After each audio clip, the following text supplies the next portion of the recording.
అందరికీ మరణాత. దేవుని యొక్క మహాగణాతిశయమైన ఈ శిలువ ధ్యాన కూటములో 10వ దినమున దేవుని వాక్యం ధ్యానం చేసుకుందాం. పరిశుద్ధ గ్రంథములో నుండి అపోస్తుడైన పౌలు భక్తుడు హెబ్రీ సంఘమునకు రాసిన పత్రిక 11వ అధ్యాయము 6వ వచనమును చదువుకుందాము. విశ్వాసము లేకుండా దేవునికి ఇష్టడై ఉండుట అసాధ్యము. దేవుని యొద్దకు వచ్చువాడు ఆయన ఉన్నవాడనియు తన్ను వెదకు వారికి ఫలమును దయచేయువాడు అనియు నమ్మవలెను గదా. చాలనా చిన్న ప్రార్థన చేసుకుందాం. మహిమ ప్రభావములకు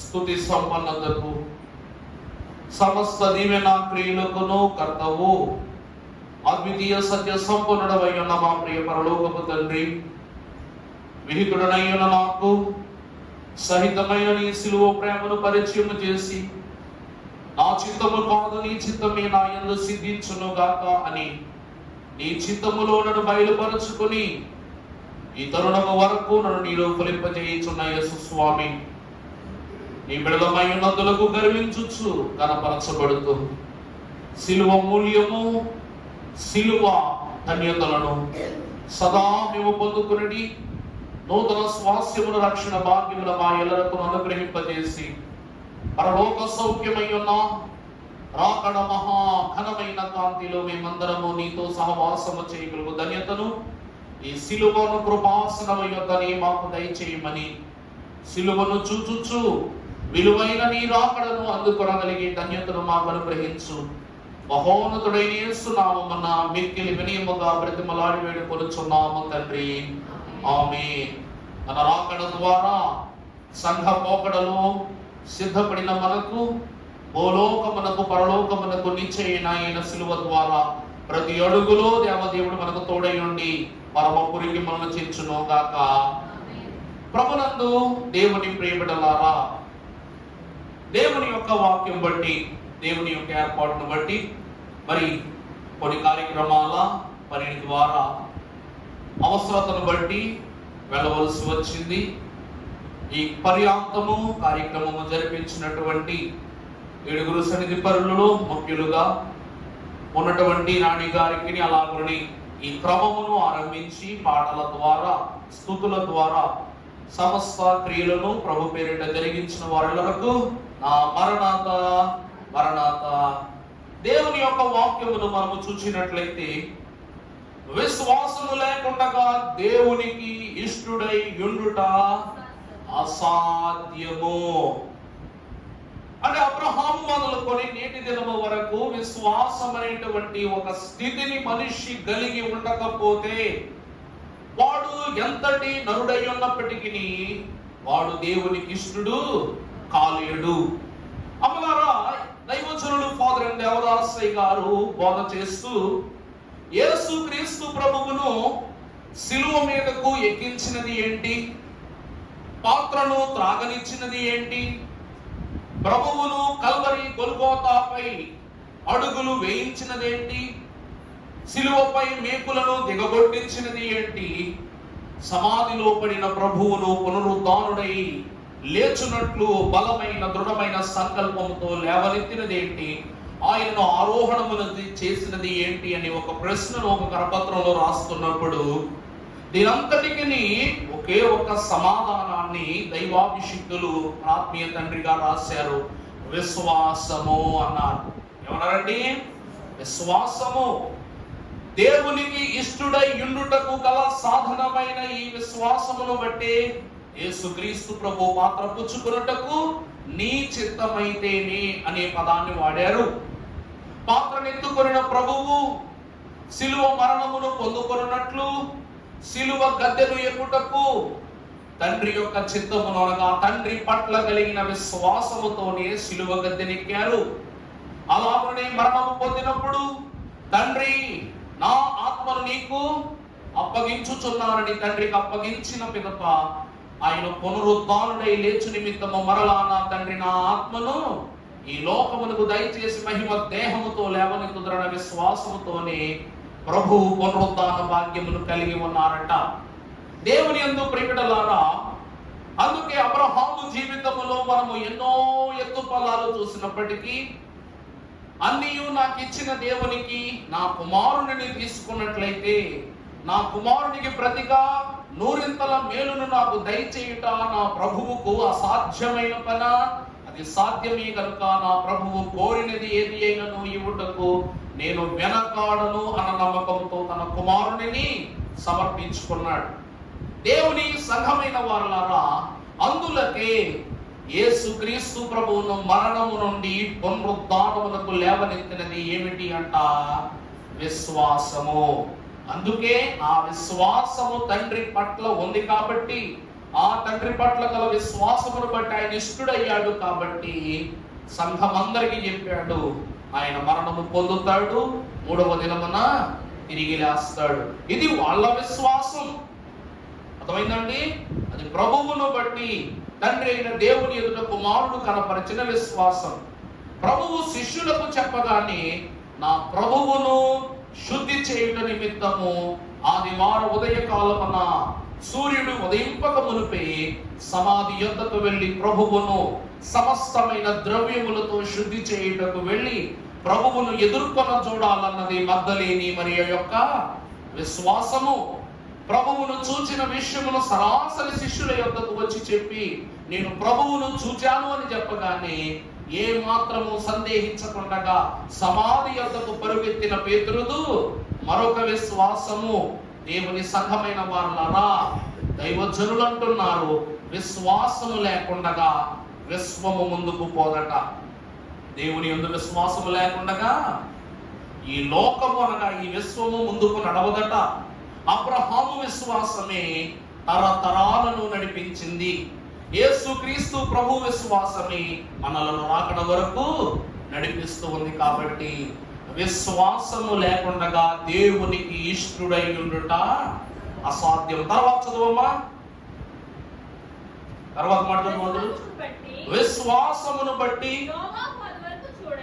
నోవాహు అది వరకు చూడని సంగతులను గూర్చి దేవుని చేత హెచ్చరింపబడి భయభక్తులు గలవాడై తన ఇంటి వారి రక్షణ కొరకు ఒక ఓడను సిద్ధము చేసెను. అందువలన అతడు లోకము మీద నేరస్థాపన చేసి విశ్వాసమును బట్టి కలుగు నీతికి వారసుడాయన. ప్రభువునందు దేవుని ప్రియబిడ్డలారా, దేవుని యందు కలిగిన విశ్వాసము ద్వారా నువ్వు మాత్రమే కాదు, నీ కుటుంబము కూడా ఏం పొందుకుంటుందంట?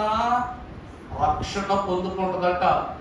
ఈ రక్షణను బట్టి నీ కుటుంబం అంతయు కూడా దేనికి వారసులు అవుతున్నారు? నీతికి వారసులు అవుతున్నారు. అసలు విశ్వాసం అంటే ఏంటి? అసలు విశ్వాసి అంటే ఎవరు? అబ్రహాము విశ్వాసమునకు తండ్రి. చాలా బాగుంది. ఆయన విశ్వాసమునకు తండ్రి, మనము విశ్వాసులము. మరి యేసుక్రీస్తు ప్రభువు విశ్వాసమునకు కర్త. చాలా బాగా గుర్తుపెట్టుకున్నారు, చాలా సంతోషం. ఒకరు తండ్రి, ఒకరు కర్త. మనం ఎవరము? విశ్వాస సమూహము. ఆయన బిడలము. కర్త ఒకరు, తండ్రి ఒకరు, బిడలైన వారు మన వరుస. అసలు విశ్వాసం అనగా ఏమిటి అంటే, దేవుని వాక్యములో లూకాసు వార్త 14వ అధ్యాయము 27వ వచనం చదువుకున్నట్లయితే, మరియు ఎవరైనను తన సిలువను మోసుకుని వాడు నా శిష్యుడు. అమలరా యేసుక్రీస్తు ప్రభు చెప్పగానే పేతురు వల ప్రభు చెప్పిన ప్రక్కతో వేశాడు. ఏ ధైర్యంతో వేశాడు? ప్రభు జాలరా? ప్రభు జాలరా? కాదే.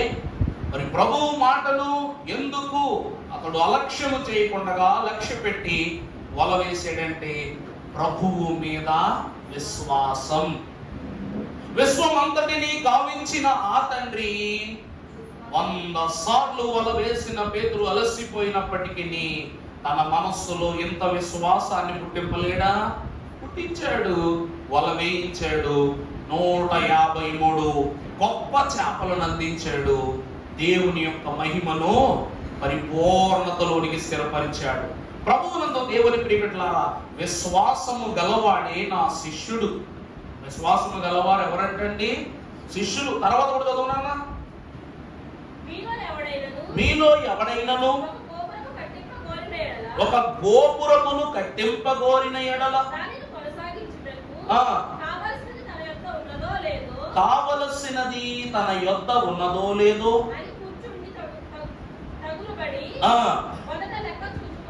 మొదట లెక్క. ప్రభువునందు దేవుని ప్రియబిడ్డలారా, విశ్వాసి అనువాడు ఎవరు అనగా క్రీస్తుతో కలిసి జీవించుటకు ఇష్టపడిన వాడు. అలాగుననే విశ్వాసి సిలువ అనగా ఈరోజు మన అంశం ఏమిటండి? విశ్వాసి. మన విశ్వాసమునకు తండ్రి మోసిన సిలువ. ఇది విశ్వాసులమైన బిడలమైన మనము మోయవలసిన సిలువ. ఈ సిలువ ఏం చెప్తుంది అంటే, విశ్వాసి సిలువ అనగా క్రీస్తుతో జీవించువాడు, మరణించువాడు, మరలా తిరిగి లేపబడు వారే ఆయనకు శిష్యులు. అదే మాట కదండి ప్రభు అంటున్నారు. ఎవరైనాను నన్ను వెంబడింపగోరిన ఎడల, అంతే కదమ్మా 27వ వచనం, మరియు ఎవడైనాను తన సిలువను మోసుకుని నన్ను వెంబడింపని ఎడల వాడు నా శిష్యుడు.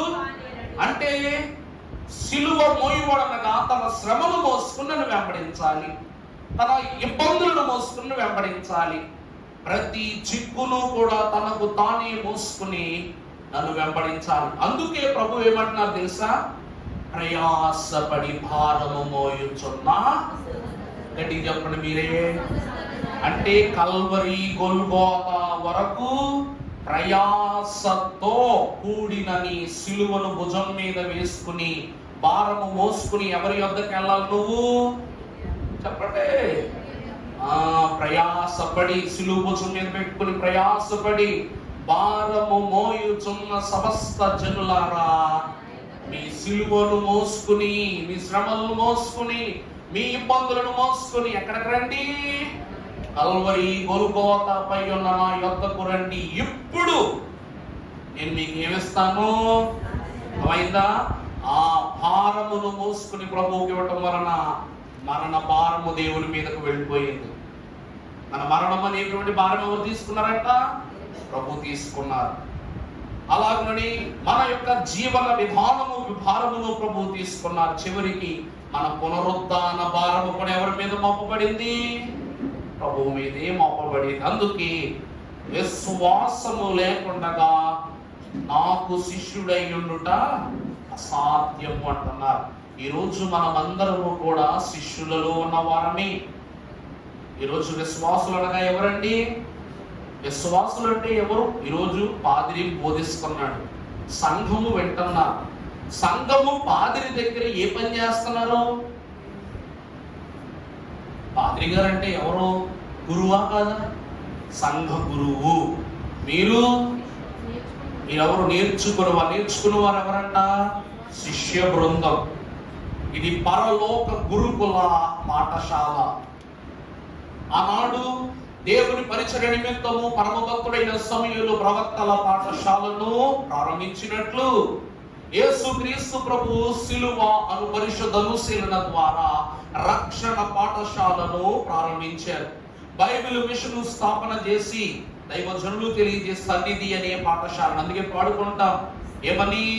బైబిల్ మిషను పాఠశాలలో, బైబిల్ మిషను పాఠశాలలో, సన్నిధి కూటపు సముదాయములో, సన్నిధి కూటపు సముదాయములో సరిపడుము మది స్థిరపడుము, సరిపడుము మది స్థిరపడుము.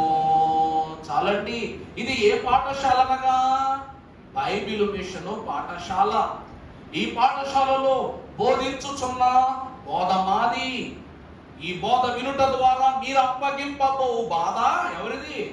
మాది. బోధ మీకు, బాధ మాకు. మాకంటే మాకు కాదమ్మా, మాకంటే మాకు ఎవరికి? దేవునికి.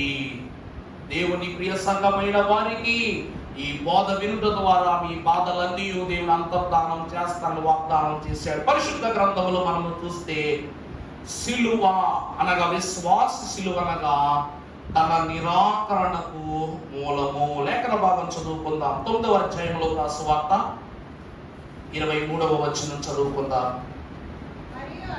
మరియు ఆయన అందరితో ఇట్లనెను, ఎవడైనను తనను తాను ఉపేక్షించుకొని ప్రతి దినము తన సిలువను ఎత్తుకుని, నిన్న కూడా ఈ మాట చదువుకున్నట్టు గుర్తు నాకు, అంగీకార సిలువ. అదే కదా నేను చదువుకుంది. మన సిలువ ఏంటండి? అంగీకార సిలువ అనగా నన్ను ఎవడైతే వెంబడించాలని అనుకుంటున్నాడో తనను తాను ఉపేక్షించుకోవాలంటే, ఈ రోజుల్లో ఇష్టపడితే మంచిని ఇష్టపడాలి, చెడుని ఇష్టపడాలి. అంతే తప్ప మంచి చెడుని ఇష్టపడదామంటే దేవుడి దగ్గర నడవదు. నిన్ను ఇష్టపడ్డావంటే నన్ను ఇష్టపడడం నీ వల్ల కాదు. నన్ను ఇష్టపడ్డావంటే ఈ లోకములో ఏది నీకు ఇష్టం కాదు. అందుకే దేవుడు వాక్యములో సెలవిస్తున్నారు, నా ఇష్టం ఇదిగో, ఇది నీ ఇష్టముగా చేయా, నా ఇష్టం ఇక కాదది, నా ఇచ్చ ఉన్నట్టి.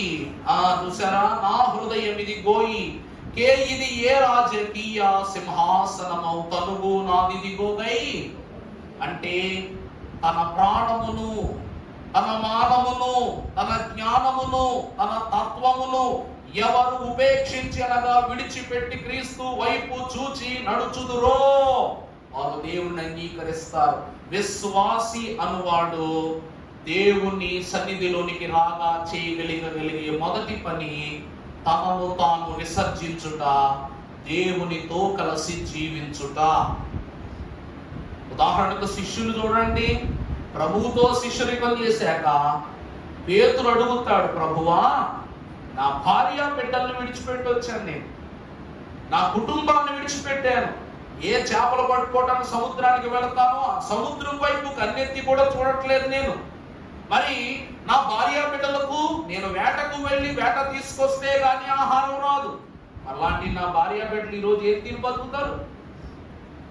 నా వృత్తిని వదిలేసి ఎలా బ్రతుకుతారంటే ప్రభు ఏమన్నారు, నువ్వు నన్ను వెంబడించు, నీ కుటుంబమునకు నన్ను వెంబడించిన దానిలో ఏది లేదనుకుంటావు దానికి రెండింతలుగా దేవుడు నీ కుటుంబానికి ఇస్తానని సెలవిచ్చాడు. తనను నిరాకరించుకుని దేవుని అంగీకరించుట ద్వారా విశ్వాసి ఎత్తుకొనిన ఈ బాధ్యతను బట్టి దేవుడు సమకాలికమైన దీవెనలను తన తదితరాలకు అనుగ్రహిస్తాడు. అందుకే నోవాహు దేవుణ్ణి నమ్మాడు, అవునా కదా? అది అతనికి నీతి అయింది. ఆ నీతితో నోరు తెరిచి ప్రభువా నా కుటుంబాన్ని వాళ్ళలోకి తీసుకెళ్ళనా అని అడిగాడు. ప్రభు నో అన్నాడా? తీసుకెళ్ళినావు, నీ రక్షణ నీ కుటుంబాన్ని కాదా, నీ దీవెన నీ కుటుంబానికి ఇవ్వనా, తీసుకుని వెళ్ళు అన్నాడు. అంటే మన రక్షణని మన కుటుంబమునకు ఆత్మ సత్య స్థాపన అయి వారికి వేయబడు కంచె, ప్రాణాత్మలకు కంచె. అందుకే దేవుని సంఘమైన వారులారా, ప్రతి విశ్వాసి కూడా నిరాకరింపబడాలి, తనను తాను నిరాకరించుకోవాలి, దేవుని ఎదుట స్వీకరింపబడి వాడే జీవించాలి. దేవుని వాక్యమును మనం చూసినట్లయితే మొదటిది తనను తాను నిరాకరించుకోవటమే విశ్వాసిగా ప్రభు సిలువనెత్తుకుని మొదటి భాగ్యం. రెండవది చూసినట్లయితే పేతురు రాసిన మొదటి పత్రిక 4వ అధ్యాయము 12వ వచనము మనం ఒకసారి, ప్రియులారా మిమ్ములను శోధించుటకు మీకు కలుగుచున్న ఈ అగ్ని వంటి శ్రమలను గూర్చి మీకేదో ఒక వింత సంభవించున్నట్లు ఆశ్చర్యపడొద్దు. మీరు మహానందముతో సంతోషించండి. నిందాపాలంటే ఏదో విశాఖ పాల్లాగా తిరుమల పాల్లాగా నిందా పాలు కదమ్మా. నింద పాలైన ఎడల మహిమా స్వరూపి అయ్యున్న ఆత్మ అనగా దేవుని ఆత్మ మీ మీద నిలుచుచున్నాడు గనుక మీరు అమలరా. రెండవ స్థితి ఏమిటి అంటే క్రీస్తు నిమిత్తం. అంటే దేవుడితో నువ్వు నడుస్తున్నావు, దేవునితో నువ్వు బ్రతుకుతున్నావు, దేవునితో నువ్వు ప్రయాణం చేస్తున్నావు, దేవుని చెప్పే ప్రతి మాట ఒప్పుకుంటున్నావు. అంటే దాని అర్థం ఏంటి? పరమ భక్తుడైన హానోకు దేవునితో నడుచుకుంటూ వెళ్ళాడు. హానోకు అయితే నడుచుకుంటూ వెళ్ళిపోయాడు. మరి కింద భార్య పరిస్థితి ఏంటి? లోకం ఏమంటది హానోకు భార్యని? నీ భర్త ఏమైపోయాడు? చనిపోయాడు, ఎవరైనా అపహరించుకెళ్ళిపోయారు, ఎవరైనా బంధించేశారు, సాతాను మింగేశాడు, ఏ దొంగతనము చేసైనా హతమార్చబడ్డాడు, అదృశ్యమైపోయాడు, దేవుడు దహించేశాడు అంటారా అనరా? చెప్పండి, అంటారా అనరా? పోనండి, మీ కళ్ళెదురుగా ఒక మనిషి మాయమైపోయి వెళ్ళిపోయాడు. అక్కడ వద్దులే, మాయమైపోయాడు అనుకుందాం. ఈ విషయం నువ్వు ఊళ్ళోకి వెళ్ళి చెప్పు, ఏమంటారు నిన్ను? నిజమా అంటారా? ఏదో పిచ్చిదే అంటారా? చెప్పండి, అర్థమైందా? నోవాహు దేవునితో నడుచుకుని వెళ్ళిపోతున్నాడు, అంతయు బాగానే ఉంది. కానీ అంతయు బాగానే ఉన్నప్పటికీ ఇక్కడ వింత ఏమిటి అంటే నింద పాలగుట.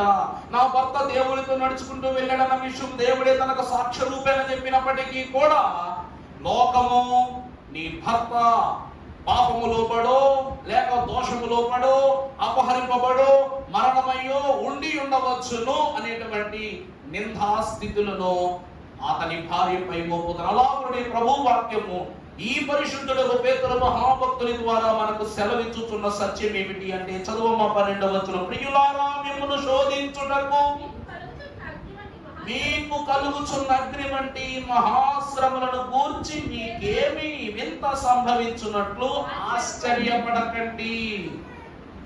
ప్రభువా నాయనా, నాకు ఇలా జరిగింది, అలా జరిగింది, ఆ రీతిగా అయింది, ఈ రీతిగా అయిందని లోకము యొద్దకు వెళ్ళి నువ్వు నీ క్రియలను గురించి వివరించనక్కర్లేదు.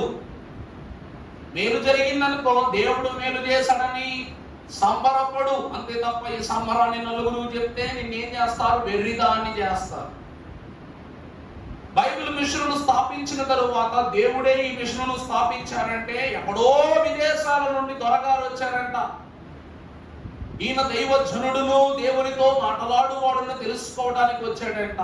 ఈయన గుట్టేమిటో చెప్పాలి అనుకున్నాడంట, ఈయన గొప్పతనం ఏంటో చూడాలనుకున్నాడంట. వచ్చాడు, దైవజనుని చూశాడు. దైవజనుడు దేవునితో గల నమ్మికను, విశ్వాస జీవితాన్ని ప్రత్యక్షంగా చూశాడు. గాని తన దేశం వెళ్ళిపోయి ఏమని చెప్తున్నాడంట?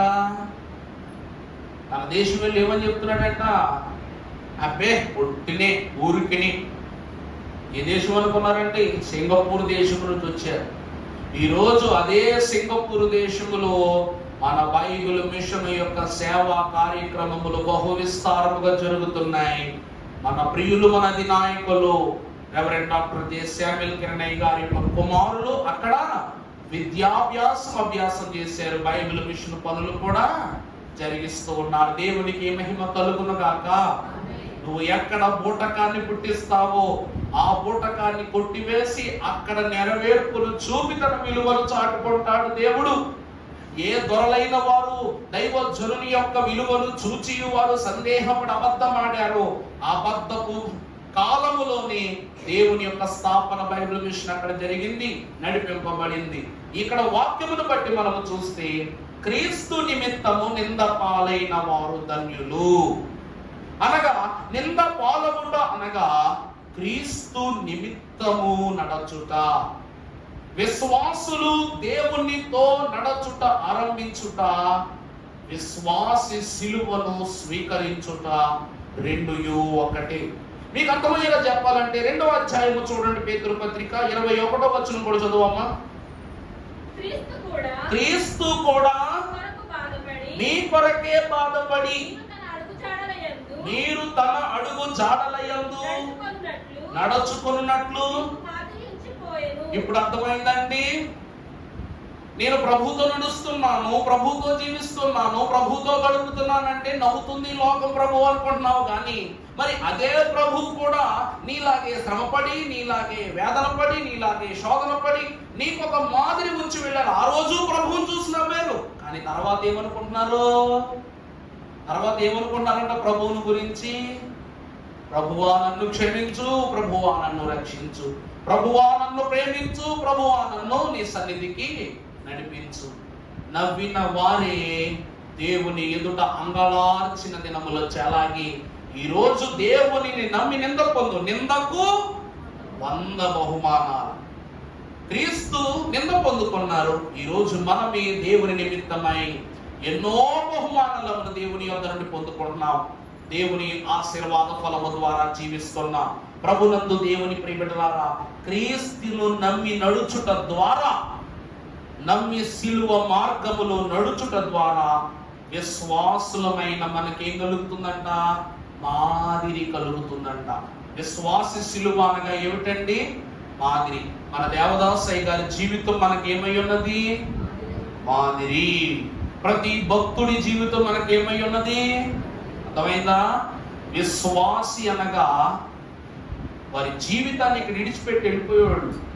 అర్థమైందండి? కీర్తి శేషులు అని దూరం అంటారు. కీర్తిని శేషులుగా విడిచిపెట్టి వెళ్ళిపోయిన వాడు. కానీ విశ్వాసులు మాత్రం కీర్తిని విడిచిపెట్టరు. మరి ఏం విడిచిపెడతారు తెలుసా? మాదిరిని విడిచిపెట్టి వెళ్తారు. అబ్రహాము ఎప్పుడు పుట్టాడు, ఎప్పుడు చనిపోయాడు? ఏ రోజైనా బొమ్మ వేసావా? లేకపోతే ఫోటో మీద పేరు రాసుకుని ఎప్పుడు చనిపోయాడు, ఎప్పుడు రాసావా? యేసుక్రీస్తు ప్రభు బొమ్మ వేసుకుంటున్నాం.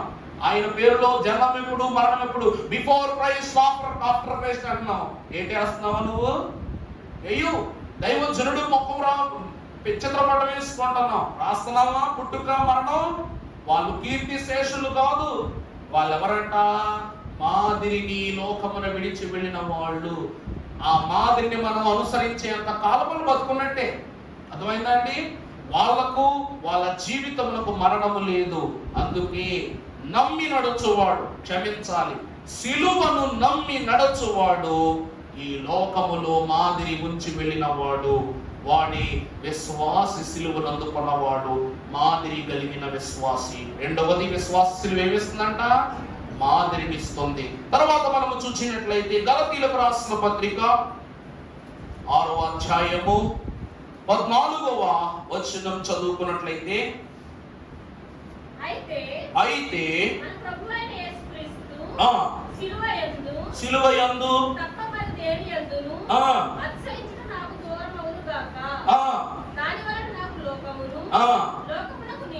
లోకమునకు నేనును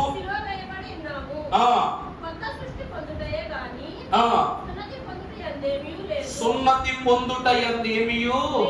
ప్రభువునందు దేవుని ప్రియబిడ్డలారా, అసలు సున్నతి చేసుకోవాలి అన్నటువంటి క్రియను ఎవరు ప్రారంభించారు చెప్పండి? మోషే. సున్నతి చేసుకున్న మోషే కానాను దేశంలోనికి వెళ్ళలేదు. గుర్తుందా మీకు? వాక్యం చదువుకుంటారుగా పాత నిబంధనలో. ఏ భార్య అయిన సిపోరా చేతుల మీదుగా తన వంశములో కనిష్ఠునిగా సిపోరా చేత అడవిలో, అరణ్యములో పరిశుద్ధాత్మ సమక్షములో సున్నతి చేయించుకున్న మోషే దేవుని దేశమైన కానానులోనికి అడుగు పెట్టలా. కానీ మోషే పస్కా పశువులు భుజించుము అని చెప్పిన ప్రతి ఇశ్రాయేలీయుడు ఎక్కడికి వెళ్ళిపోయారంట? కానానులోనికి వెళ్ళిపోయాడు. వాక్యం ఏమంటుందో చూసారా? చదువునన్నమాట. అయితే మన ప్రభువైన యేసుక్రీస్తు సిలువ యందు తప్ప మరి దేని యందును అతిశయించుట నాకు దూరమవును గాక. చూడండి, దాని వలన నాకు లోకమును, లోకమునకు నేనును సిలువ వేయబడి ఉన్నా. ప్రభువునందు దేవుని ప్రియబిడ్డలారా, విశ్వాసి సిలువ లోకమునకు నిన్ను వేరు చేస్తుందంట. విశ్వాస సిలువ నిన్ను ఏం చేస్తుంది చెప్పండి? లోకము నుండి నిన్ను వేరు చేస్తుందంట. అందువలనే యేసుక్రీస్తు ప్రభువు లోకము నుండి వేరు చేయబడ్డారు కాబట్టి లోకము చేత సిలువ వేయించుకున్నారు. ఆ మాట అర్థమవుతుందండి? మనము దేని నుండి వేరు చేయబడతామో, దూరం పెట్టబడతామో దాని వలనే మనం ఏం పొందుకుంటాం? బాధను పొందుకుంటాం. ఉదాహరణకు మనం ఇంట్లో కొన్ని వస్తువులు మనకు అక్కర్లేదు, ఇవి పనికిరానివి, ఇవి చెడ్డవి అని తీసుకెళ్ళి కొన్ని చోట్ల పాడేస్తాం. ఉదాహరణకు గాజు పెంకు పగిలిపోయింది అనుకున్న, అద్దం పగిలిపోయింది అనుకున్న, నువ్వు ఆడుకున్న అద్దం పగిలిపోయింది, దాన్ని నీట్గా ఎత్తేసావు, జాగ్రత్తగా తీసుకుని ప్రక్కన పడేయాలి. అందులో ఇసిరేసావు అనుకో, 4 పెంకులు ఎక్కడ పడతాయి? నీ గుమ్మంలోనే పడతాయి. అది నువ్వు పట్టించుకో. అలా నడుస్తూ నడుస్తూ వెళ్ళి ఏమైపోతావు? అడుగేస్తావు.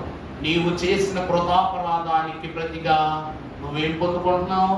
గాయాన్ని పొందుకుంటున్నావు. అవునా కదా? యేసుక్రీస్తు ప్రభువును ఈ లోకము నుండి మన నుండి లోకమును వేరు చేశారు కాబట్టి లోకమంతా కలిసి ప్రభువుని ఏం చేశారంట? సిలువ వేశారంట. విశ్వాసి అనగా లోకము నుండి వేరుపరచబడిన వాడు. అందుకే దైవజనుడు దేవదాసు కీర్తనలో రాశారు, మా నిమిత్తము వేటిని సృజించుతవు, ఆ వస్తువుల వలననే మాకు హాని. అవునా కదా? ఆ వస్తువుల వలనే మాకేం కలుగుతుందంట? అందుకే హానిని పరిహరించుటకు వచ్చిన మా ఉపకారి నుతినీకౌ. ఈ లోకమనే వస్తువుల నుండి, హాని నుండి పరిహారము చేయుటకు లోక వైఖరినంతటిని తన భుజముల మీద వేసుకుని శ్రమ పడ్డాడు గనక విశ్వాసిసులు అనగా క్రీస్తుకు దగ్గరవుట, లోకము నుండి వేరవుట. ఇది 3వ సత్యం. మనము చూసినట్లయితే యోహాను రాసిన మొదటి పత్రిక 2వ అధ్యాయం 15వ వచనములో పరమ కృపాదయాపనుడైన యోహాను రాస్తున్న మాటను చూస్తే, అమ్మా, ఈ లోకమునైనను లోకములో ఉన్న వాటినైనను ప్రేమించవద్దు. చెప్తున్నాడు, చూసారు? అర్థం చేసి చెప్తున్నాడు. ఎవరైనను లోకమును ప్రేమించిన ఎడల తండ్రి ప్రేమ వానిలో ఉండదు. లోకములో ఉన్నదంతయు అనగా శరీరాశయు, నేత్రాశయు, జీవపు డంబమును పుట్టినవి కావు, అవి లోక సంబంధమైనవి. లోకమును దాని ఆశయు గతించిపోవును గాని దేవుని చిత్తమును జరిగించువాడు. ఇప్పుడు అర్థమైందా? విశ్వాసులు ఎవరు అనగా దేవుని చిత్తమును జరిగించువారు, లోక చిత్తమును విసర్జించువారు. ఆ వస్తువుల వలనే నీకు హాని వస్తుంది. అందుకే ఓ మాట చూద్దాం. ఓ బొమ్మ అంటే నీకు బాగా ఇష్టం, ఆ బొమ్మ పగిలిపోయింది, ఊరుకుంటావా? దాని ప్లేస్ ఇంకో బొమ్మ కొనిచ్చినా నీ ఆనందం. ఎందుకంటే ఆ బొమ్మకు నీకున్న బంధం అలాంటిది. ఇంకొక విషయం చూద్దాం. మనము దేవుని వాక్యాన్ని బట్టి చూస్తే, నువ్వు ఒక మంచి నెక్లెస్ కొనుక్కున్న నెక్లెస్ ఓ పెద్ద పెళ్లి గేటుకి వెళ్ళావు అనమాట. నీ నెక్లెస్ చూసి అందరూ కూడా ఏమవ్వాలి? మా అక్కయ్య చూడు ఎంత మంచి హారం పెట్టుకొచ్చిందో, మా అక్కయ్య చూడు ఎంత పెద్ద గొలుసు వేసుకొచ్చిందో అని అంటారు. ఇదే అక్కయ్య పెళ్ళి అయిపోయాక నా గొలుసు పోయింది అందరు పో. అప్పుడు ఏం చేద్దాం? మొదటిది అక్క గొలుసు పోయింది అన్న గోల కన్నా ఆ గొలుసు నాకు దొరికితే బాగుంది, ఆ గొలుసు నాకు ఎవరో చూడకూడదు, నాకు దొరికితే బాగుంది. ఇది ఒక వరస. రెండో వాళ్ళు గొలుసు ఎవడ దొబ్బేశాడు? అదృష్టవంతుడు. గొలుసు దొబ్బేసినాడు ఎవడంట? అదృష్టవంతుడు. గొలుసు దొరికేసింది అనుకో, అబ్బా అయిపోతాను అనుకున్నా. లేకపోతే దీనికి కరోమో, దీనికే ఉన్నట్టు టిక్కు అని ఓ తిప్పుకుంటూ వస్తుందని ఇన్ని మాటలు వస్తాయి. నిజమా కాదా? వాస్తవమా కాదండి? నాకు దొరికితే బాగుండేనే వాళ్ళు ఒకళ్ళు, దొరకకపోతే బాగుండనే వాళ్ళు ఒకళ్ళు, దొరికితే అబ్బా దొరికేసిందే, లేకపోతే దీని అహంకారం ఏర్పడింది, బంగారం అంతా ఈ ఇంట్లోనే ఉన్నట్టు ఎంత గర్వమో అంటాం. అంతే తప్ప అమ్మయ్యా దొరికిందిరా బాబు, దేవుడు నిజంగా ఇచ్చాడని వాళ్ళు ఒకళ్ళు ఇద్దరు ఉంటారు అంతే. దేవుని వాక్యం కూడా చెప్తుంది అదే. ఈ లోకమును బట్టి, ఈ పరిస్థితులను బట్టి నువ్వు ఎంత కీర్తి గడించినా అది తండ్రి కాలములో లేక ఈ లోక కాలములో ఒకానొక రోజున ఏమైపోతాయి, అవన్నీ గతించిపోతాయి. మాటలు గతించిపోతాయి, భూమి ఆకాశములు గతించిపోతాయి, కానీ నా మాటలు ఎన్నటికి గతించిపో. అలాంటి వారు ఏమై ఉంటారంట, దేవుని చిత్తమును జరిగించువాడు నిరంతరము నిలుచును. అనగా విశ్వాసి సిలువెత్తుకునుట ద్వారా వాడు ఇహమందును పరమందును ఏకరీతిగా నిలిచి ఉంటాడంట. అర్థమవుతుందండి?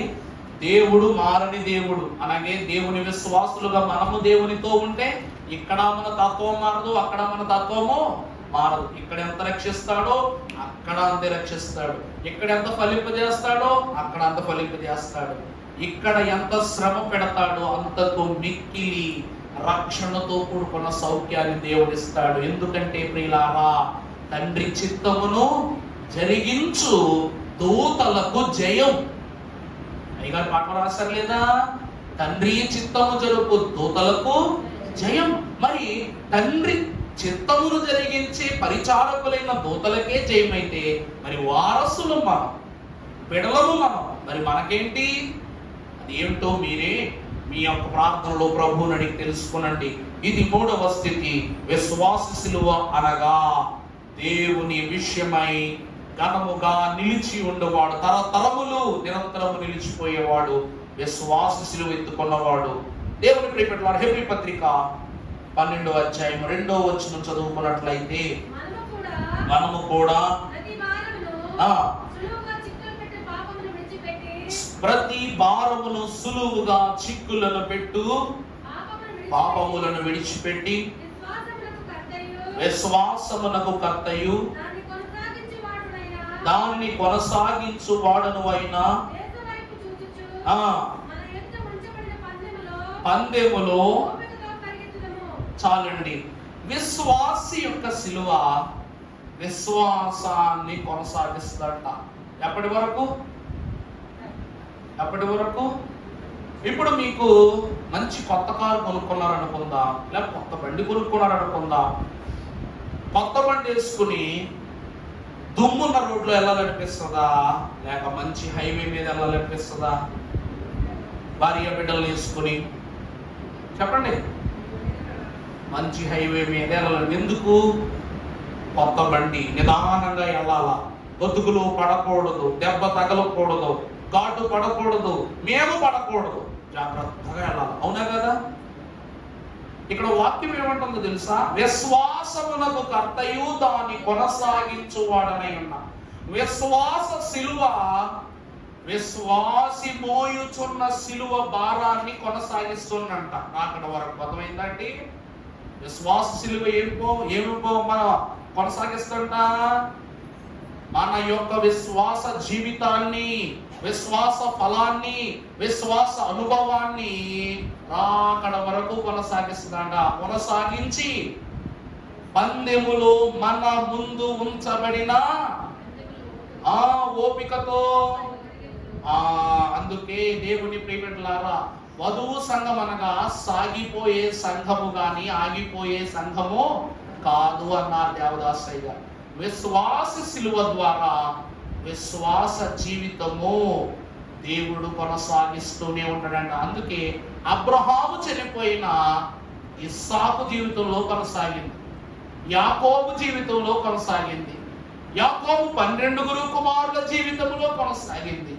రాజుల కాలము, న్యాయాధిపతుల కాలము, చక్రవర్తుల కాలము, క్రీస్తు కాలము, ఈ కాలము, రాబోయే రాకడ కాలము వరకు కొనసాగుతుంటుంది. ఆ పైన కూడా పరలోకములో ఈ విశ్వాసమే మనము కలిగి ఉంటామని ప్రభు పేరిట మనవి చేస్తున్నాను. ఎందుకు ఈ మాట చెబుతున్నానంటే, మత్తయి సువార్త 5వ అధ్యాయములో 10వ వచనములో చూసినట్లయితే, మత్తయి నీతి నిత్యము ఈ నీతి నిమిత్తము హింసింపబడు వారు ధన్యులు. నా నిమిత్తము జనులు మిమ్ములను నిందించి హింసించి. ఇప్పుడు అర్థమైందండి. అబ్బా భక్త, వాని భక్త, నాకు తెలియని భక్త అని లోకం అంటది. కానీ నీ భక్తి ఎవరికి తెలియాలి? దేవునికి తెలియాలి. విశ్వాసి అంటే పందెపు రంగములో తన విశ్వాసాన్ని క్రీస్తు పేరుట కొనసాగించాలి, ఓపికతో పరిగెత్తాలి.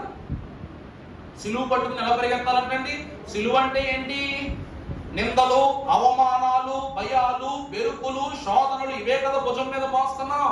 ఇవన్నీ భుజం మీద వేసుకుని ఓపికగా పరిగెత్తాలంట, ఆగిపోకూడదు. అలాగున పరిగెత్తిన వానికి దేవుడు సెలవిస్తున్నాడు. ఇది యేసుక్రీస్తు ప్రభు నోటితో పలికిన మాట. 5వ అధ్యాయము 4వ వచనం 3వ వచనం చూస్తే, ఆత్మ విషయమై దీనులైన వారు ధన్యులు, పరలోక రాజ్యం వారిది. తర్వాత దుఃఖపడు వారు ధన్యులు, వారు ఓదార్చబడుదురు. వారు భూలోకమును స్వతంత్రించుకుందురు. ఆకలి దప్పికల గల వారు ధన్యులు, వారు తృప్తి పొందుదురు. కనికరము గల వారు ధన్యులు, వారు కనికరాన్ని పొందుదురు. వారు దేవునిని చూచెదరు, వారు దేవుని కుమారులనబడుదురు. నీతి నిమిత్తము హింసింపబడు వారు ధన్యులు, పరలోక రాజ్యము వారిది. నా నిమిత్తము జనులు మిమ్మల్ని నిందించి హింసించి. ఇప్పుడు ఇవన్నీ కూడా పొందుకుని చూడండి, ఇవన్నీ కూడా పొందుకున్న మనము లోకానికి ఎలా కనపడతాం? ఎలా కనపడతాం తెలుసా? వ్యతిరేకి వలె కనబడతాం. ఎలా కనబడతామండి? వ్యతిరేక వలె కనబడతాం. కనబడినప్పటికీ కూడా మాటలు వినకుండగా, గ్రహించకుండగా, తలంచుకోకుండగా దేవుని యోచన ద్వారా ముందుకు నడిచి వెళ్ళిపోవుట ద్వారా ఈ నిందలు, ఈ అవమానములు సహించని వారికి దేవుడు ఇవ్వగలిగే స్థితి ఏమిటంట? ధన్యత. ఈ విశ్వాసి సిలువను భుజము మీద వేసుకుని వెళ్ళుట ద్వారా ఇది శాపము కాదట, ఇది ఏమై ఉన్నది? ధన్యత అయి ఉన్నది. దేవుని సంఘమైన వాళ్ళారా, విశ్వాసి మోస్తున్నది సిలువ కాదు, దేవుని యొక్క బాధ్యత. ఈ బాధ్యతను ఎత్తుకున్న ప్రతి మనుష్యుడు ధన్యుడు. ధన్యుడు దేవమానవుడు, ధరణి జనులందరి కన్నను అన్యుడు, ఎంతటి వాడైనా అతనికి సాటిరాడు. ఎందుకు నువ్వు ధన్యుడివి, దేవమానవుడు ఎందుకయ్యవంటే, నువ్వు చెడుగుల యోచనల యందు నడవని వాడవు. అలాగుండక నువ్వు దుష్టులు గాలి కొట్టిన పొట్టున్ బోలిన వారై చెదరి పోవురంతర్ధానంపై అన్నట్లుగా నువ్వు దుష్టులతో సాంగత్యము లేని వాడవై కీర్తనకారుడు 1వ అధ్యాయములో సెలవిచ్చినట్లు యెహోవా ధర్మశాస్త్రమునందు ఆనందించుచు దివారాత్రమును నువ్వు దాన్ని ధ్యానించుచున్నావు గనక నువ్వు ధన్యుడివి. ప్రతి విషయాన్ని కూడా దేవుని మీద ఆనుకుని బ్రతుకుతున్నావు. లోకానికి నువ్వు లోకువే. అందుకే ప్రభు అంటున్నారు, నింద, చింత, శోధన అంతయు మోసుకుని పరిగెత్తుతున్న వారులారా, మీరు ధన్యులు. కేవలము ఈ విశ్వాసాన్ని బట్టి ఇది కొనసాగుతూ ఉందంటున్నారు. అందుకే విశ్వాసి సిలువ ధన్యతనిస్తూ ఉంది. విశ్వాసులు ఏమిస్తుందండి? క్రీస్తు యొక్క ధన్యతనిస్తుంది. ఇది వరం. తర్వాత మనం చూసినట్లయితే గలతీయులకు రాసిన పత్రిక 2వ అధ్యాయం 20వ వచనం చదవమ్మా. నేను క్రీస్తుతో కూడా ఇక జీవించువాడును. చాలు. ఇక్కడ మరొక మాట. అవును, వచనాలన్నీ కూడా ఒకలాగా ఉంటాయి, కానీ అర్థాల్లోకి వెళ్తే ఎక్కడెక్కడికో, ఏమేమిటో, ఎప్పుడెప్పుడో మర్మాలు విన్నట్టు విడ్డూరము కనిపిస్తాయి. ఈ వచనాలన్నీ వింటున్నాం కదా, తరచూ వింటున్నాం. కానీ విశ్వాసి సిలువలో ఈ వచనము వేరేలా వర్తిస్తుంది. ఏమని చదువునన్నా? నేను క్రీస్తుతో కూడా. ఇప్పుడు అర్థమైందా? నువ్వు క్రీస్తుతో కూడా ఏమై ఉన్నావు? ఇప్పుడు బాగా చదువుకో. నేను అనగా విశ్వాసిని, క్రీస్తుతో కూడా సిలువ వేయబడ్డావు అంటే మేకులు కొట్టం. గుర్తు పెట్టుకోండి. సిలువ వేయటం ఏంటండి? నీకు మేకులు దిగొట్టడం. ఇదే మీకు అర్థమయ్యేలా ఇంకో భాషలో చెప్పనా? క్రీస్తు అను సిలువకు మేకులు అనేటువంటి దారముతో అంటు కట్టబడటం. క్రీస్తు అనేటువంటి మొక్కకు, అర్థమవుతుందండి, క్రీస్తు అనేటువంటి మ్రాను అను మొక్కకు విశ్వాసి అను నీవు జత చేర్చి ఏం కట్టబడ్డావు? అంటు కట్టబడ్డావు. అందుకే ప్రభు ఏమంటున్నారంట, ఈ అంటు కట్టుబడుట ద్వారా క్రీస్తు అను మ్రానులో చిన్నటి కొమ్మవైన నిన్ను జత చేర్చి గడితే ఈ కొమ్మతో కలిసి పెరుగుతావు నువ్వు కదా, ఈ చెట్టులో ఐక్యమై పెరుగుతావు. క్రీస్తుతో సిలువ వేయబడుట అనగా క్రీస్తులో ఐక్యపరచబడుట. నీ దేహం క్రీస్తు దేహం ఏమైపోతుంది? ఏకమైపోతుంది. అందుకే ప్రభు ఏమంటారు, నేను ద్రాక్షావల్లిని, మీరు తీగలు. నేనెవరిని? ద్రాక్షావల్లిని, మీరెవరు? తీగలు. వాక్యం చదువుకుందాం. యోహాను సువార్త 15వ అధ్యాయం 4వ వచనం చదువునా. నా యందు మీరు నిలిచి ఉండండి, మీ యందు నేను. అర్థమైందండి? ఈ మ్రానయ్యున్న ద్రాక్షావల్లి యందు తీగ అయ్యున్న నువ్వు నిలిచియుండు. అప్పుడు తీగ అయ్యున్న నీలో ఎవరు నిలిచిపోతారు? ఈ ద్రాక్షావల్లి నిలిచిపోద్దట. చదువునమ్మా. తీగ ద్రాక్షావల్లిలో నిలిచి ఉంటేనే గాని తనంతట తాను ఎలా ఫలింపదో, అలాగే మీరు నా యందు నిలిచి ఉంటేనే గాని. అర్థమైందమ్మా? ఈరోజు కొమ్మ వేరు, వృక్షము వేరైనప్పటికీ దీనినే, మరి నాకు సైన్స్ విషయం గుర్తు రావట్లేదు, ఈ ప్రాసెస్ ని మరి ఏమంటారు ఇంగ్లీష్ లో, కొడితే గానీ అర్థం కాదు. మరి ట్రిప్ ప్లాంటింగ్ అంటారని నాకు చిన్న స్ట్రైక్ అవుతుంది. మరి ట్రిప్ ప్లాంటేషన్ అంటారంటే జాము చెట్టు కొమ్మ కట్ చేసి దేనికి వేస్తారు? అంటు కడతారు. మామిడి చెట్టుకు కడతారు. మామిడి చెట్టు అంటు కట్ చేసి పనస చెట్టుకు కడతారు. ఎలాగునా కొమ్మలు కత్తిరించి ఆ కొమ్మను సరైన చదునైనటువంటి స్థలములో దూర్చివేసి ఆ స్థలమంతటినీ కూడాను ఏం చేస్తారంట?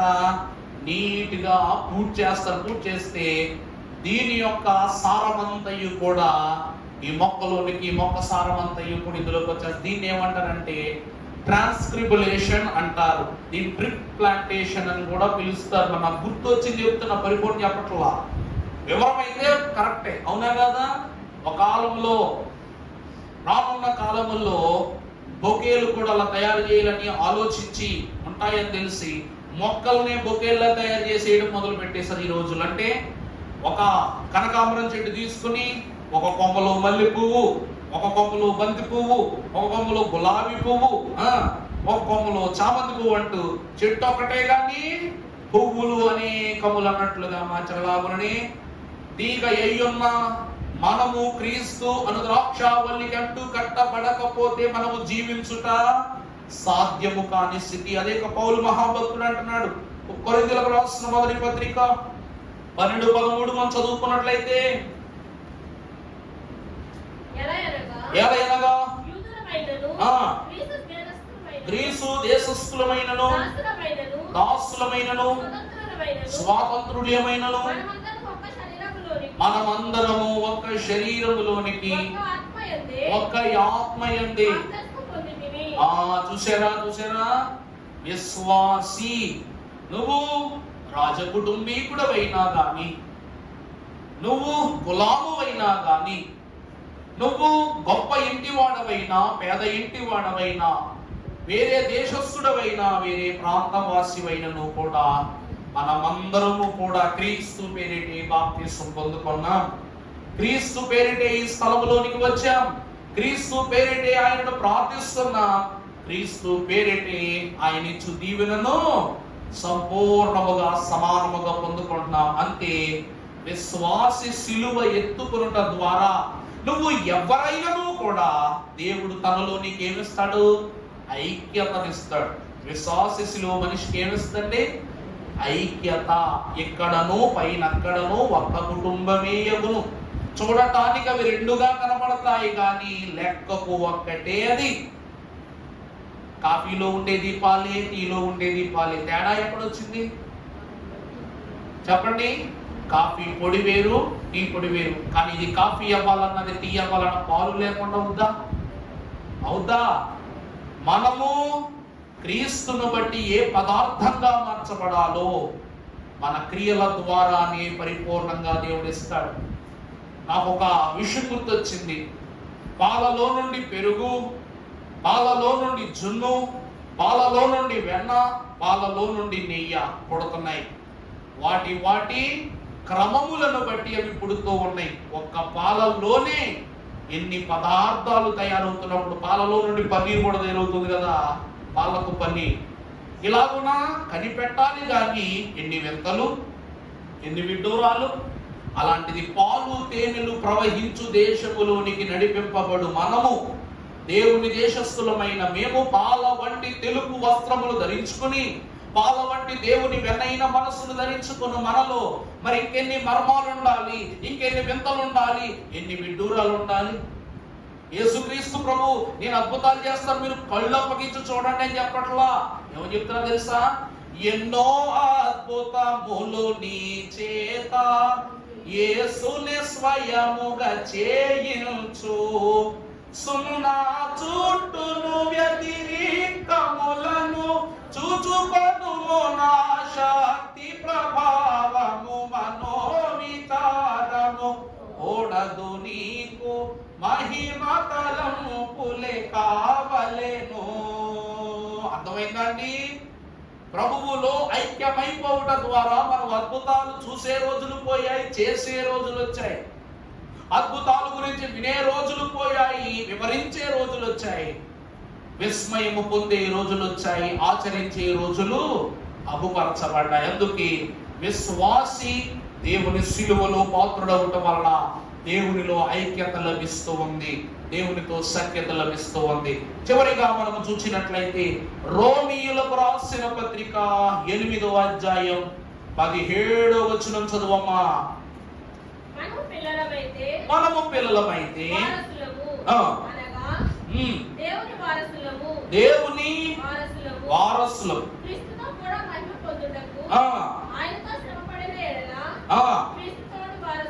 క్రీస్తుతోటి మనము పిల్లలమైతే వారసులం. ఎవరి వారసులం? దేవుని వారసులం, క్రీస్తు తోడి వారసులం. అంతే కదా?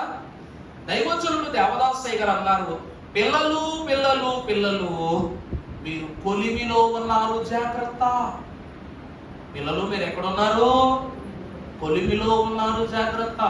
ఆదాము అవ్వల దగ్గరికి వచ్చి ప్రభు రోజు చెప్పిన మాట కూడా ఇదే. ఆదాము అవ్వ ఏం చేస్తున్నారు? ఎక్కడికి వెళ్ళి వచ్చారు? ఏమి తిన్నారు? ఏమి త్రాగారు? ఈ రోజు ఎక్కడ ఏ పనులను ఆచరించారు చెప్పండి నాతో. అన్నీ ప్రభువు చూశాడు, కానీ ఏమని అడుగుతున్నాడు? మీరు ఈరోజు ఏం చేశారో చెప్పండి అని అడుగుతున్నాడు. ఎందుకు? ఎంత ఏదేను వనమైనా కావచ్చు, ఎంత నిష్కల్మష యుగమైనా కావచ్చు, పాల వంటి సముద్రమైన ఒక చుక్క విషము భయాన్ని పుట్టించినట్లు సాతానుడు పుట్టించిన ఒక చిన్న తలపు వల్ల ఎంత అనర్థం దారి తీసింది. అందుకే పిల్లలు మీరు ఎక్కడున్నారు? కొలిమిలో ఉన్నారు. సాతానుడు మిమ్మల్ని ఏం చేద్దామనుకున్నాడు? కొలిమిలోనికి తీసుకుని వెళ్ళటానికి చూస్తున్నాడు. కాబట్టి మీరు కొలిమిలో ఉన్నారు అన్న మాట ప్రకారమే దేవుని విడిచిన తరువాత ఈ లోకమంతా ఏమైపోయిందంట? కష్టాల కొలిమిగా మారిపోయింది, నష్టాల కొలిమిగా మారిపోయింది, శ్రమల కొలిమిగా మారిపోయింది. ఈ కొలిమిలో నిలిచి ప్రయాసపడి భారము మోయుచున్న నువ్వు సిలువ యొద్దకు వెళ్ళుట ద్వారా, సిలువ ద్వారా నీకు రాకడలో దేవుడు ఏమిస్తున్నాడు? కలిమినిస్తున్నాడు. ఏమిస్తున్నాడండి? కొలిమిలో నుండి నిన్ను తప్పించి, నీ పాపముల నుండి నిన్ను తప్పించి, కొలిమి తాను పుచ్చుకుని తన కలిమిని నీకిచ్చిన వాడే. అందుకే నీకు ఏమి ఇవ్వగలను లోక స్రష్ట ప్రియుడా జనక అని పాడుకుంటున్నాం. అందుకే విశ్వాసి సిలువ పిల్లలమైన మనకు క్రీస్తు సిలువనందు కొలిమిని తొలగించి పరలోక కలిమిని అనుగ్రహించింది. విశ్వాసి సిలువ ఎత్తుకుంటే ఏం కలుగుద్దంట? కలిమి కలుగుద్దంట. ఇది 6వది. చివరి మాట ఫిలిప్పీ పత్రిక 3:9. ఫిలిప్పి 3 సంపాదించుకొని క్రీస్తును సంపాదించుకుని ధర్మశాస్త్ర మూలమైన నా నీతిని గాక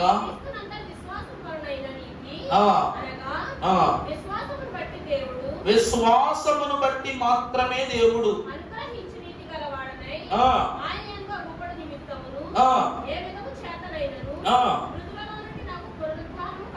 మృతులలో నుండి నాకు పునరుద్ధానము కలుగవలెనని సమాన అనుభవము గలవాడనే. చూడండి ఆయన మరణము విషయములో సమాన అనుభవం. అంటే నువ్వు ఈరోజు ఏమని చెప్తున్నావు తెలుసా? ప్రభువు ఎలా మరణించాడో ఒక విశ్వాసిగా నేను అలాగే మరణించాలి, లేక మరణిస్తున్నాను, లేక మరణించబోతున్నాను. ఆ మాట అర్థమైందండి? ప్రభువు ఈ లోకానికి తండ్రికి ప్రియ కుమారునిగా ఉన్నారు, మనతో విశ్వాసంతో బ్రతికారు, విశ్వాసిగా జీవించారు, విశ్వాసిలా ప్రార్థించారు. ఆయన కొడుకైనప్పటికీ వారసులైనప్పటికీ రోజు చేసే ప్రార్థనలో మార్పు లేదు, మనతో కూర్చుని తినే ఆహారము విషయంలో మార్పు లేదు, మనతో పండుకునే విధానములో మార్పు లేదు, ఆయన క్రియలలో మార్పు లేదు. ఇక్కడ వాక్యం ఏమంటుందంటే, అలాంటి తత్వమును క్రీస్తు యొద్ద నుండి నేర్చుకున్న నీకు ఆయన మరణములో కూడా సమాన అనుభవం ఉంది. బతుకు మాత్రమే కాదంట, చావు కూడా ఎలా ఉందంట? క్రీస్తు లాంటిదే.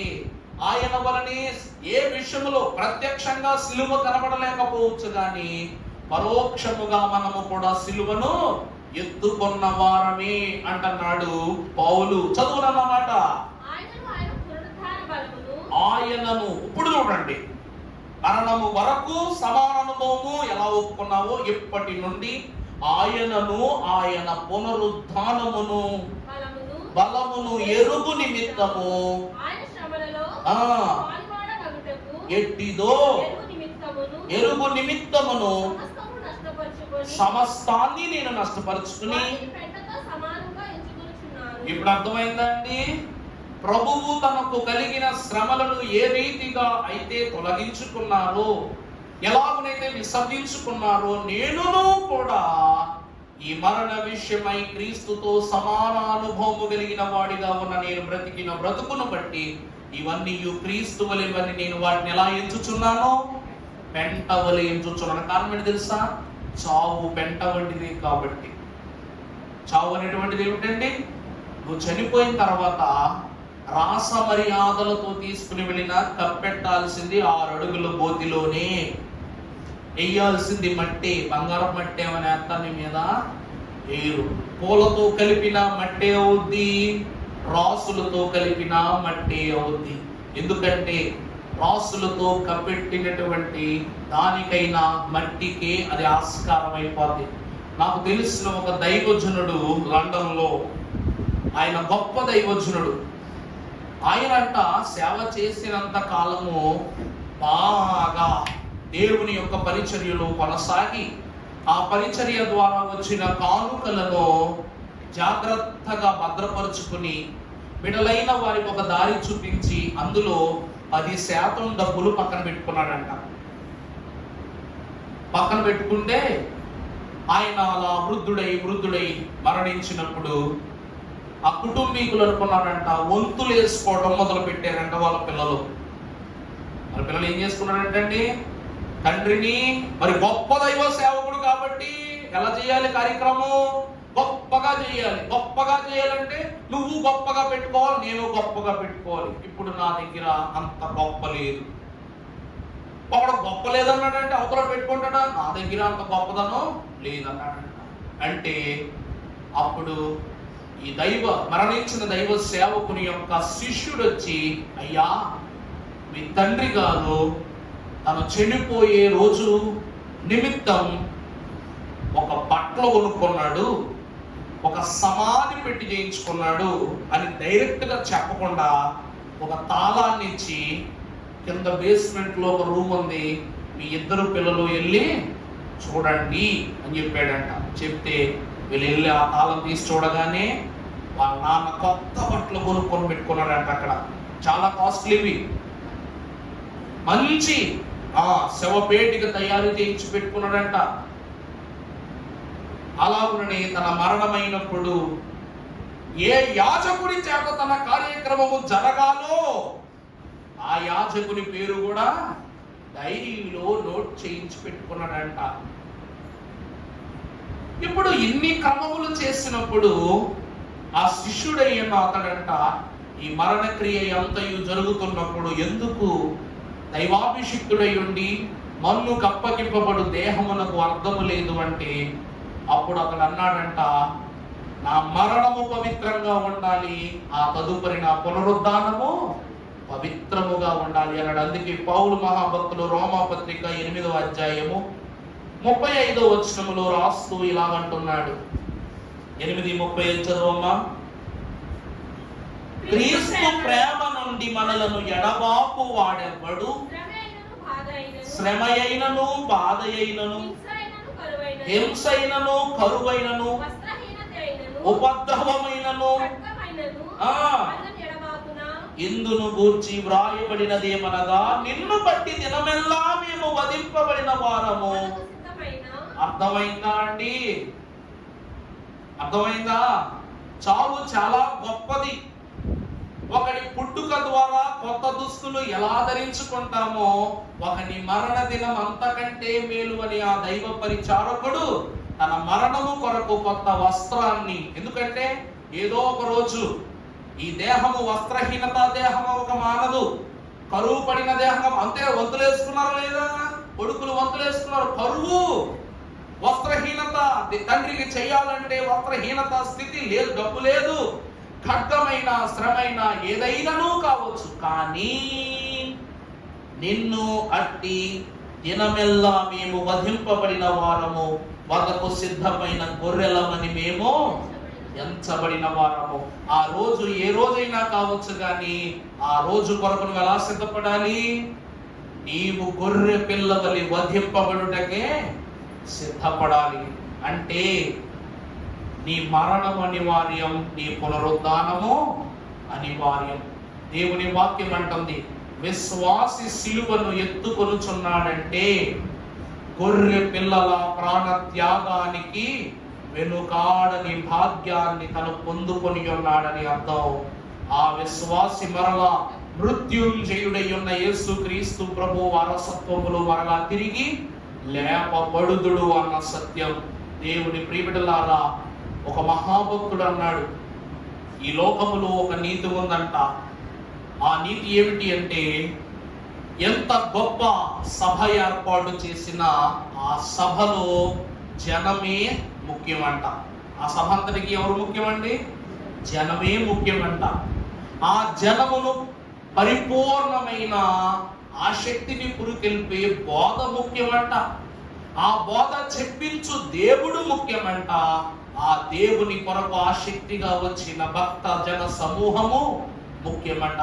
వీటిలో ఏ క్రమము పాటింపకపోయినా ఆ సమూహము, ఆ బోధ, ఆ సభ నిరర్థకమే. అందుకే ఇంత గొప్ప సాక్షి సమూహము అనేటువంటి మాటను పౌలు రాయిస్తాడు. పరలోకమునకు మనము వెళ్ళినప్పుడు ఎవరు వీరు? తెల్లటి దుస్తులు ధరించుకుని వచ్చిన వారు ఎవరు వీరు అంటే, వీరెవరో కాదు, గొర్రె పిల్ల యొక్క రక్తములో వారి వస్త్రాలను తెలుపు చేసుకున్నవారు. ఉదుకుని ఏం చేసుకున్నవారు? వీళ్ళు తెలుపు చేసుకున్నవారు. వీరు నిందపడిన వారు, శ్రమ పడిన వారు, శోధన పొందిన వారు, దేవునితో సహానుభవంతో నడిచిన వారిని సెలవిస్తాడు పౌలు మహాభక్తుడు ప్రకటన గ్రంథములో, యోహాను సైతం. అందుకే ప్రియులారా, మన యొక్క మరణమే మన పునరుద్ధానమునకు పునాది. విశ్వాసి మరణించాడంటే మామూలు మరణం కాదు. ఎలీషా మరణించాడు. ఎవరికి మేలు కలిగింది? మనిషి చనిపోయి సంవత్సరం అయిపోయినా కూడా పక్కన ఇంకో శవాన్ని తీసుకొచ్చి పెడితే ఆ శల్యం ఎముకలు గూడు స్పర్శ తగలగానే బతికిపోయాడు. ఈ మాత్రం బ్రతుకు ఎలీషా బ్రతకలేడా? కానీ పునరుద్ధాన భాగ్యం దేవుడు ఏ రోజు ఒక రోజు తనను మహిమ దేహముతో పిలుచుకొనుడన్న గొప్ప విజయము కొరకే మృతి పొందాడు. అందుకే యేసు క్రీస్తు ప్రభు పొందిన జయమే ఎల్లవారికి. అవును, విశ్వాస నమ్మకము క్రీస్తు వలె నేనును మృతి పొందుదును, మరలా తిరిగి లేపబడుతున్న నమ్మకం. అందుకే ప్రియులారా, విశ్వాసి సిలువనగా క్రీస్తుతో ఐక్యపరచబడటం. క్రీస్తుతో ఐక్యత పొందితే అయ్యగా రాసినట్లు యేసులోనే అన్నియును ఇమిడి ఉండగా. యేసులో ఏముంటాయి? అన్నీ ఉంటాయి. నువ్వేమనుకుంటావు అన్నీ ఉంటాయి, ఒక్క పాపం తప్ప. నువ్వు అనుకున్నాయి. ధనం అంటావా? ఉంది. రాజ్యం అంటావా? ఉంది. రక్షణ అంటావా? ఉంది. మరణం అంటావా? ఉంది. జీవం అంటావా? ఉంది.